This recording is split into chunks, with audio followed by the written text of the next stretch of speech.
Milhouse saw the elephant twice and wrote him once, right? Yes, but we paid you $4. Well, that was under our old price structure. Under our new price structure, your bill comes to a total of $700. Now, you've already paid me $4, so that's just $696 more that you owe me. Get off our property. What's up, everybody? Welcome to this video. I wanted to make this video because of all the controversy going around with Unity. A lot of misinformation is being spread about Unity, and I think it was, really poorly executed, and it really needs to be talked about. So let's get into it. So, if you don't know, my name is Brian Marsh, aka SS Night Shadow. I work for Procedural Worlds, which is one of the top asset store publishers. I've been in the gaming industry for a little over 6-something years now, and I've helped hundreds of indies trying to make their games and become successful. Like that's my goal. I've worked in the gaming industry as well. I've worked on several projects that have been released and some that are in the production. So seeing this first thing when I wake up in the morning a couple days ago, my mind started racing along with thousands of other developers. So this information is how it was presented was really scary. So if you guys don't know, Unity increased their pricing, right? So effective January 1st, 2024, we're going to be introducing a new Unity runtime fee that's based on game installs. We'll also add cloud-based asset storage, Unity DevOps tools, and AI at runtime at no extra cost to Unity subscription plans this November. This part is great, and I think some people kind of just went over that because obviously, it's being buried in the rest of this stuff.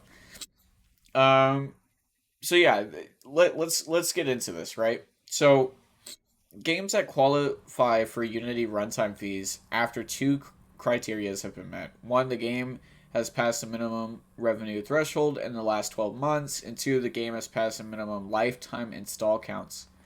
And what that means, under the Unity Personal and Unity Plus, which Unity Plus is no longer a thing, they're getting rid of that. Those that have made 200,000 USD or more in the last 12 months, and which is very important, have at least 200,000 lifetime game installs. Okay, so you have to hit both of these, right? Unity Pro and Unity Enterprise, those have been set to $1 million and at least 1 million lifetime game installs. All right, so that's okay. So then they kind of go into a little bit more. Now, some of this stuff has been updated, and we'll talk about that. But essentially, they're saying, okay, the Unity Personal, and I still don't know why they're putting Unity Plus here, since Unity Plus is going away. But whatever. Unity Pro and Unity Enterprise. The target of this, right, was to go after some of the bigger games, like free-to-play games, that are highly successful, and therefore, an example of this would be something like Genshin Impact, right? The issue that I'm seeing with this is that if that's the case, if that's truly who you're trying to target, why is it that the Unity Personal plan is the one that's set to 20 cents per install? Doesn't make sense to me. I mean, but sure. All right, so under this, right, if you hit $200,000 and you have 200,000 installs, you're going to be paying 20 cents per install, right? If you are under the Unity Pro or Unity Enterprise, that number kind of dwindles depending on how much money and how much installs you have, or how much installs you have, essentially. So it'll go down to kind of an abysmal amount, which is 1 cent and 2 cents per install. And basically they say, yeah, you can switch to the different plans, so Personal, Pro, or Enterprise. As far as Personal goes to Pro, really there's not much of a difference. I would see it being more from Personal to Enterprise for a lot of people. Now, what had what the problem was, right, is they released all this information, and they didn't have, like, it was just poorly executed, right? Um, Before all that, Q&A was there, we ended up seeing hundreds of messages come through. Literally, I think within the first hour, there was like 34 pages on the Unity forums discussing pretty much how poorly received this really was. So then they came out with the FAQ, and they said, well, if a player uninstalls and reinstalls the game again, then you're gonna have to pay for that. You're gonna have to pay for any time. I think they did get away from piracy straight from the beginning, and they try to specify like, hey, we have things in place to understand piracy and all this sort of stuff, and then will it count and the same game with the same users across multiple devices? And yes, it will. So, needless to say, they came out with this information and they just poorly executed all of this, right? Because it caused literally the entire community to go up in a frenzy, and not just the game developers. Like, I'm seeing, people that just play games, that review games and stuff like that, like they're going in a frenzy. So what is the true information, right? Because we started getting a ton of information. So will it be, if a user installs the game on, let's say, on the PC, and then goes and installs it on the console, is that going to be treated as two different installs? Yes. Okay, so they did clarify that. Now this was one of the most important ones right here. If a user re-downloads a game, will that count as multiple installs? We're not going to charge a fee for reinstalls. The spirit of this program is and has always been to charge for the first install, and we have no desire to charge the same person for doing ongoing installs. Now, initially, this was actually not the case. Initially, they said that they were going to charge you for this, and I think they've kind of backpedaled on that a bit, or hopefully it is, the spirit of the program is and has always been, but essentially they did change this, right, to say that. Really, here's a couple other ones that they actually changed. How will we approach fraudulent or abusive behavior that impacts the install count, bombing, and piracy? So initially, they had always said that they were going to combat this no matter what. The problem that I have with this is that I don't see how.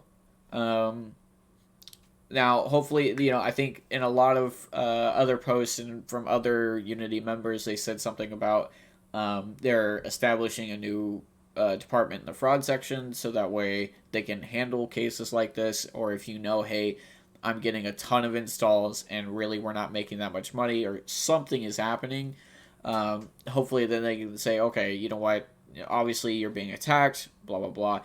Now, this whole installs concept is a kind of a good thing and kind of a bad thing, right? It's a bad thing on how they presented this. I mean, there's no question about that. We know that how they presented this was bad. Is it a good thing in the long run? Potentially, right? And that is something that you have to kind of cipher through all the negativity at the moment and say, hey, is this actually good for me, right? And, my first initial thoughts was like 100% no. This is not great, but what is the real information here? So now that we're kind of getting that real information, I'm actually thinking that this is potentially a good thing, right? So they did say that they were gonna, take an approach to fraudulent and abusive behavior. That was something that was very concerning as a game developer. Like, if I release my game out there, we thought review bombing was bad, let alone install bombing could literally bankrupt a company, right? So it's good that they're going to start trying to take care of those actions. What that actually entails yet, and again, this is the poor lack of communication on their part. We don't quite know, but they do have something in place, and they are aware that this is a potential issue. Does the Unity runtime fee apply to gaming services, subscription services? They're saying no, that it's not on the developers. It would be on the actual providers themselves. So the way I see this is Xbox Game Pass.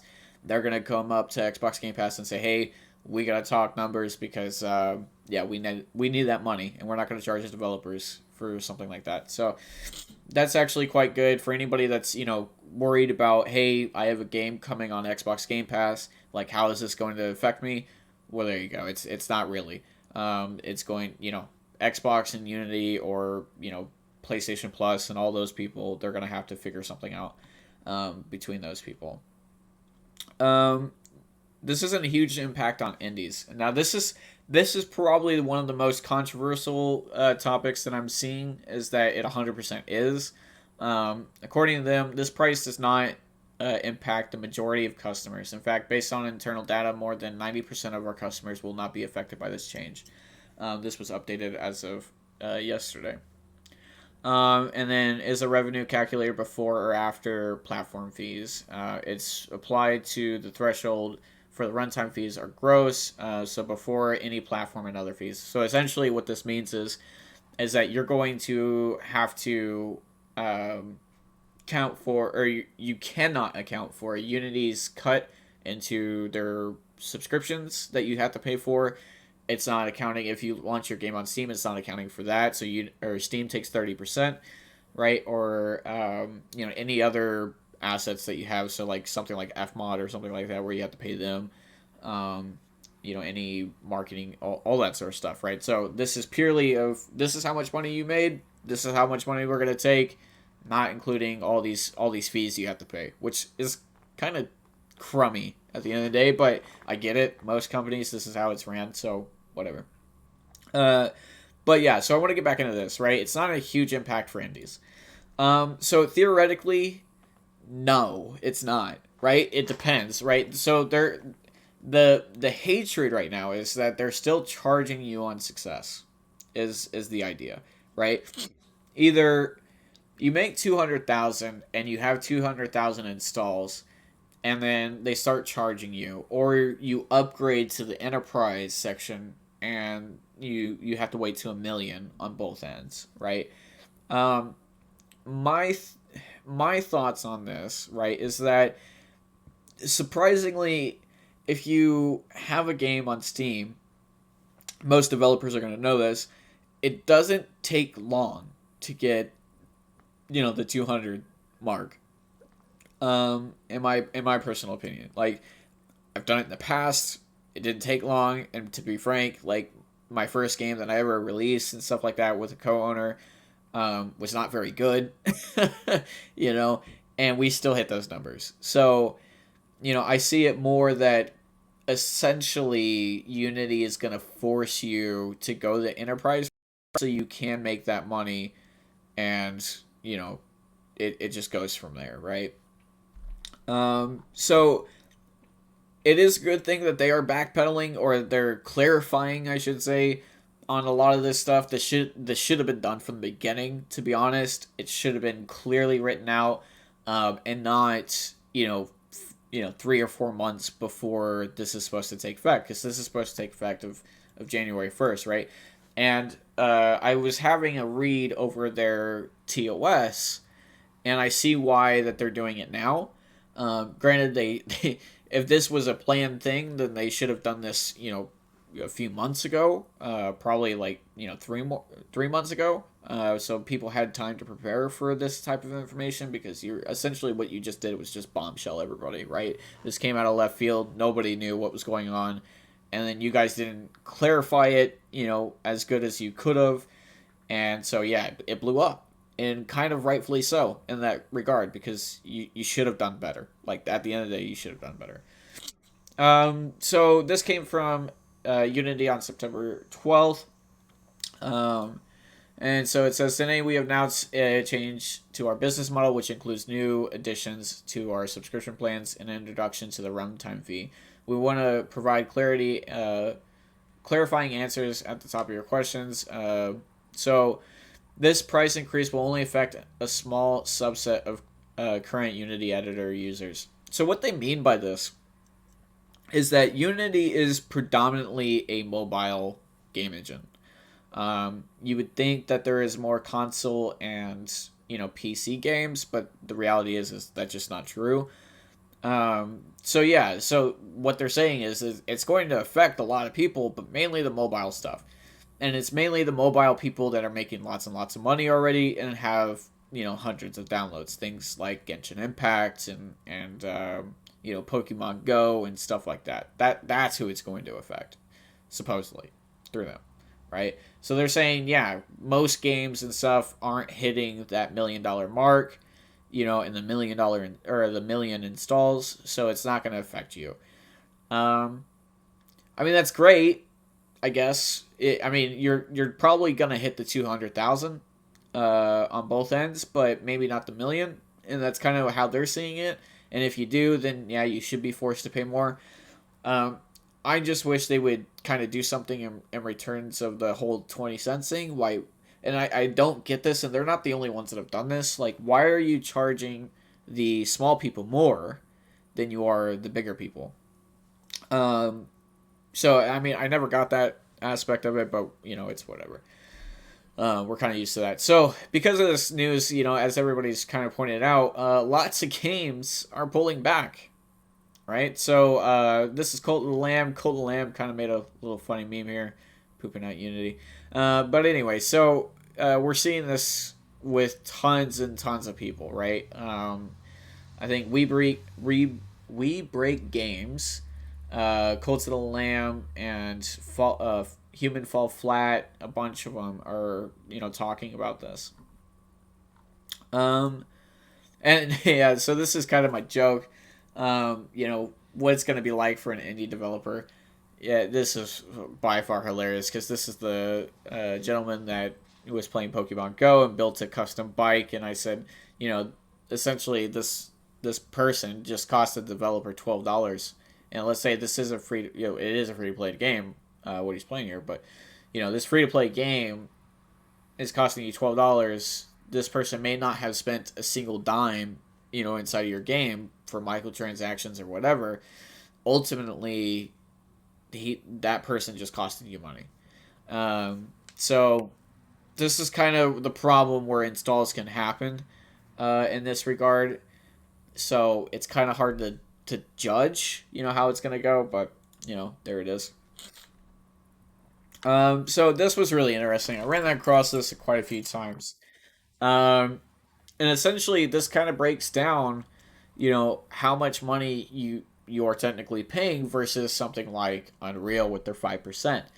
So if you look at these numbers, they're not bad, right? So if you price your game out, and then what the installs would be, just specified numbers, and then the total revenue, Unity free, and then Unity Pro, and then where you're at from there, right? Because you have to start paying after 200,000, so this is kind of where that kind of comes into play here.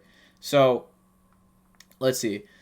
And Unity free. So again, this is where I'm saying that they're essentially forcing you into Pro and to Enterprise, right? That's where this is coming from, right? Because if you're selling your game for $10, right? And you have 190,000 installs. You made 1.9 million.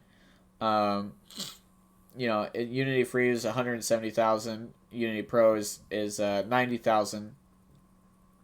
Right, so your takeaway is 34,000, right?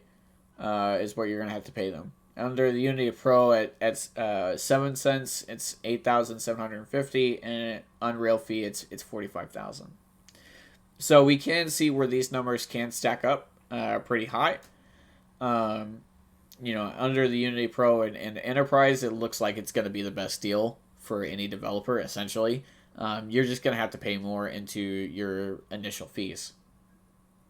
And going back into talking about this, the terms of service, this is probably the most very interesting thing that I've read about with all of this, right? Unity silently removes their GitHub repo to track license changes, then update their license to remove the clause that lets you use the TOS from the version you shipped with, then insists games already shipped need to start paying the fees, right? So this is your already established games like Sons of the Forest, right? Or Phasmophobia, or Escape from Tarkov.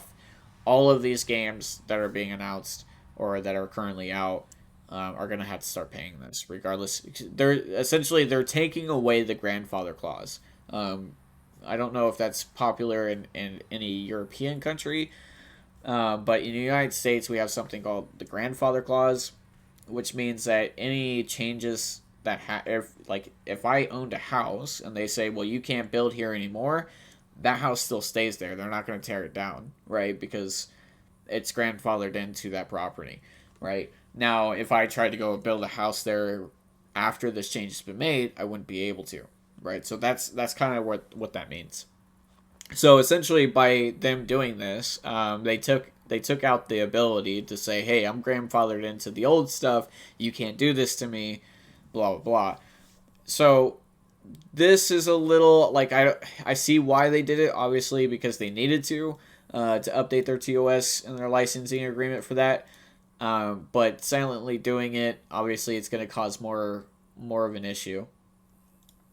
So this was really incredible piece of information, and I hope that most people see this. So current Unity employee here, I feel compelled to post something because I'm completely appalled at some of the initial choices for this new pricing model, and most importantly, at the poor and confusing communication around it. I and many of my colleagues have had a very bad last 12 plus hours. We work hard to give you the tools to create amazing games, all the way from indie to large studios. We love celebrating your successes with the Unity engine, and many of us are in arms internally about this. Let's explain what the changes are about in plain English. Unity needs to generate more revenue to eventually become a profitable company so we can sustain developing Unity for many years to come. Employees need to be paid or there's no engine. It's as simple as that. 100%. Unity is, in light of things, a fairly new company, right? Yes, they've been out for quite some time, but the reality is that they're not a profitable company. So this is 100% understandable. I get this, right? Many very profitable game studios pay very little to Unity compared to the costs of the business, despite the Unity engine being an essential part of their game and product. The price changes are aimed at this less than 10% of customers as a way to scale their cost with success via revenue plus installs. There is also a way to bring more users to Unity Pro when they use Unity to build a product for a business with meaningful revenue. Sadly, good news of the extended availability of Unity Free to larger funding thresholds and some extra features were buried in everything else. So again, they did raise the cost of free of how much that threshold was. It used to be 100,000, I believe, and now it's 200,000. So they did raise it slightly by 100,000. To focus on a few points that have somewhat changed since the initial announcement. Sadly, the original poster and FAQ haven't been fully updated yet with some of these changes, right? And again, this is where it comes back to. This was very poor communication on everybody's part. And this is ultimately, they created their own storm, and the damage has been done, right, for a lot of companies, and it's broken a lot of trust. And that's the issue that I'm seeing right now, because in the grand scheme of things, I actually do think that this new model, if done correctly, can be very beneficial for developers, right? Instead of charging you a revenue base, fee. So I do think that it's important, right? I think it needed to be handled way differently, and I think a lot of people need to see that. And the whole trust thing, I get that as well, and I have my own, concerns and my own questions that I would love to, get clarification on. Some things that we've seen from a asset store publisher side of things to, what they're actually going to be doing with these developers. So, installs. Installs are meant to be unique users. So what that means, it'd be something like a token being installed when you initialize the game, right? That's where that comes from. The same thing you can think of when you download a game from Steam. It says initializing, first time setup, blah, blah, blah. That's where that comes from. CI tests and other automations will not be charged. So what they're saying is they're talking about the demos or anytime you're doing development tests and stuff like that. We as developers have the ability to make testing stuff for like a developer build essentially for testing. So they're saying that that's not going to count as installs. There will not be an embedded phone home mechanism, so essentially they're saying that it's not going to be this thing that's constantly phoning back to Unity and saying, hey, this person's installing, blah blah blah. Unity hasn't actually completely figured out how to count installs yet. That's very concerning, especially since this thing's supposed to go live in 3 or 4 months now, and they haven't figured it out, right? Whatever the solution is, it'll be conservative. It'll potentially / probably undercount installs, but definitely not overcount. I kind of disagree with this, right? I see what this person is trying to say. However, because you don't have a fleshed out system, this doesn't need to happen. But according to their TOS, it states in there, at least in the previous version, that they had to put something out at the beginning of each fiscal year. So that's why they're choosing to, apparently say this now. In all honesty, if this decision was made months ago, it should have been talked about months ago. So that way they had more time to plan and stuff like that instead of just pushing something out like this. So I don't know about number 5. We will not charge for charities. Yeah, that's already been talked about. For subscription services, Unity will talk to the subscription service distributor, not the game creator. So again, this is talking back to if you post your game up on Game Pass or you unlock that sort of thing, then they're not going to charge you as a developer. They're going to charge Game Pass. How that's going to work? Good luck, I guess. Who knows? There will be an online calculator very soon, TM, to model your potential costs. I mean, I guess that's great because you can know how much Unity is about to take from you, and you can kind of prepare for that. So yeah, yes, in this current form, it's possible for successful games with very high install counts and low enough per install revenue to lose money when more people install their game. This is a massive issue, right? And I say this not only from a desktop and a console perspective, but also from a mobile perspective, right? Mobile games typically are free, and if they're not free, they're usually $1.99 or, $4.99, whatever. It's typically what we see, right? So that means, right, that if I, as a consumer, decide to pick up John's game, right, and I install it on my phone, right, there's a charge, 20 cents. If I decide to go now and put it on my tablet, there's a charge, 20 cents, right? If I decide to get a new phone for whatever reason, there's a charge of 20 cents. And this is the problem, especially if it's a free to play game.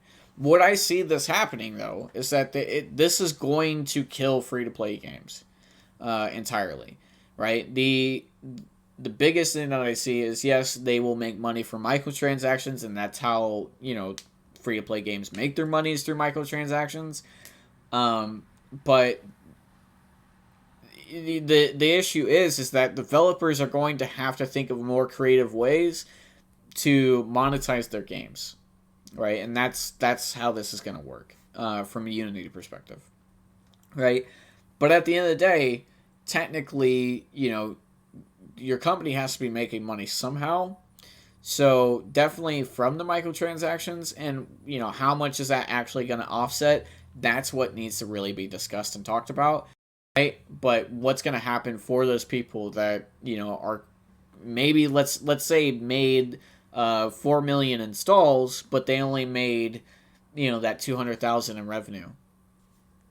They're screwed, right? Essentially is what that means. When this is raised internally, the answer is we will fix this with the customer and not bankrupt them. It would be great to prevent this upstream into the actual policy.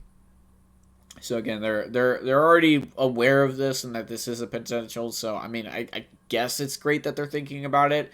But again, this comes with the lack of communication on their end and lack of clarity, right? I feel like they just sent this out and they don't really know how all this is going to be implemented, but this is going to be, we're going to figure it out once it happens, right? Again, I'm not bashing on the idea, because I do think that the idea is a pretty solid one compared to, taking just a revenue percentage. But there's got to be a lot of things in place to make sure that things don't happen to these developers, right? And they need to say things like, "Hey, we're not going to raise the prices of these changes." Like, as a developer, that's what I'm scared of. Well, now you've already locked me into this 20 cents thing and blah blah blah, and let's say a year goes down the line and you decide to raise the price again. Then we're back to square one.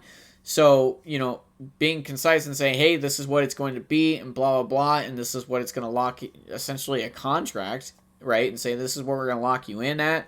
That makes a little bit more security in that department. So, or if they lock it in per title, let take the yearly out of it and say, hey, we're going to say, if you go to the enterprise, we'll charge you 1 cent per title, blah, blah, blah, for the duration of this, right? I would feel way more comfortable with that, and saying, hey, this is the processes in place. If you happen to get review or install bomb, this is what's going to happen if you get pirate copies coming through, because we see that all the time. All these systems need to be in place really before this goes live. All right, so let's move on. So, personal hopes. Knowing all my concerns are understandably blowing up at the moment have been raised internally by many weeks before this announcement. So they knew about this. Why it was decided to rush this out anyways in this way, I can only speculate about. And that's the big question, right? Why was this done so poorly? Because honestly, you've hurt a lot of people by this, right? You've hurt their trust, right? And like, even myself, I was worried about this. Like, couldn't sleep thinking about this. Like, this impacted a lot of people, and especially back in their in their first announcement of saying some of these ridiculous things that they were going to implement. I mean, it's great that they backtracked on this, but yeah, initially it was terrible. Personal hopes for future corrections in this pricing model. Just 0.5 so we don't punish success.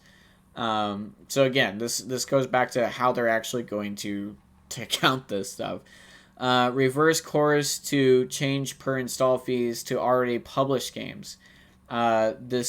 That still generates sizable revenue. And change the terms to guarantee that a similar retroactive price change will never happen again. 100% agree. Right?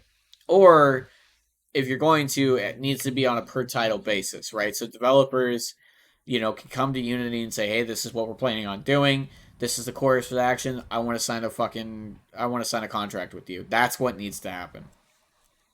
Get our act together in terms of communication and marketing to avoid generating so much needless panic and anxiety from both from you all and internally. 100%. Like, this whole thing just caused this, a storm that has been 100% bad, and publicly it's been bad, right? And we're already seeing other engines capitalize on this. We're seeing game studios back out of their game development.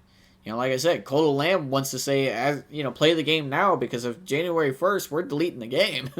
And it that sucks for a lot of people. You know what I mean? Take care of each other and take a break from all this for your mental health if you need it. Don't stop respectfully yelling at crazy ideas so they can be corrected.